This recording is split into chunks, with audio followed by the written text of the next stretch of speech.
In this video, we will introduce the weak form of the boundary value problem. This is an equivalent way of writing the problem that uses integrals as well as derivatives. This will be helpful for us when we begin talking about the finite element method. We will see how the weak form can be derived from the form of the problem that we have currently been discussing. First, we write down a slightly modified boundary value problem where the parameter, which is now represented by k, is not considered constant with respect to x. From the derivation of the problem, this requires that the k parameter be inside one of the derivatives.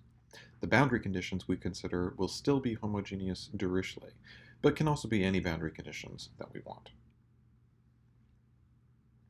There are two main ways of writing a boundary value problem. We have been working with what is called the strong form of the problem. This is one way of writing the problem.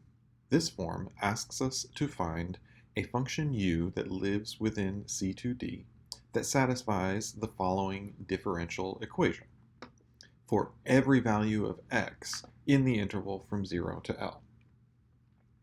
Recall that the boundary conditions are built into the space C2D. So as long as we look for a solution from that space, then we'll be guaranteed to satisfy the boundary conditions.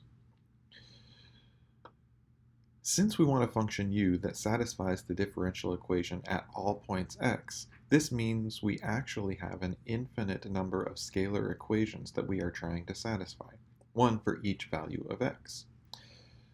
We show two of these equations here. The left side is a number which involves the unknown function evaluated at points x equals 0.14 or x equals 0.67.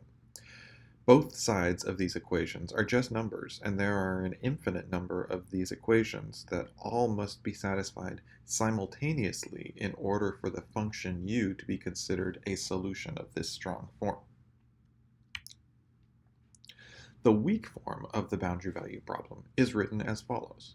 Find a function u in the space C1D that satisfies this integral equation for all functions v in C1D.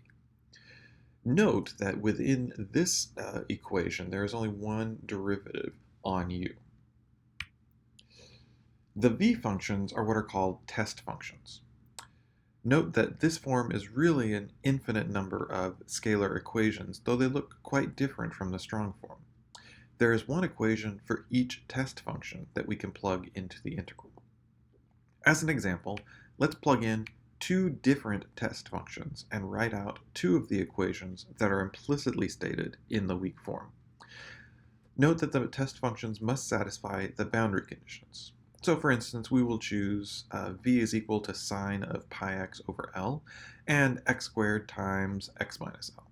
Both of these functions satisfy homogeneous Dirichlet boundary conditions, and the two equations that we have written here are two examples of equations that the function u must satisfy in order to be a solution of the weak form. To check whether u is a solution of the weak form, we must test it against all functions v within C1D. Any continuous function that satisfies the homogeneous Dirichlet boundary conditions. There are a lot of such functions. To say that we test a function u against a test function simply means that we are going to plug in that particular test function into the weak form. This means that checking that u is a solution to the weak form is not nearly as easy as checking it is a solution to the strong form.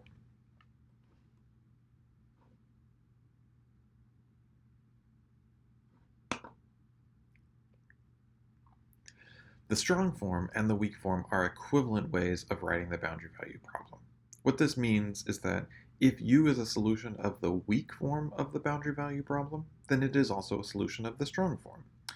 This also works in the other direction. If u is a solution of the strong form, then u is also going to be a solution of the weak form. These are really just two separate ways of writing out the exact same problem. We will quickly demonstrate where the weak form comes from.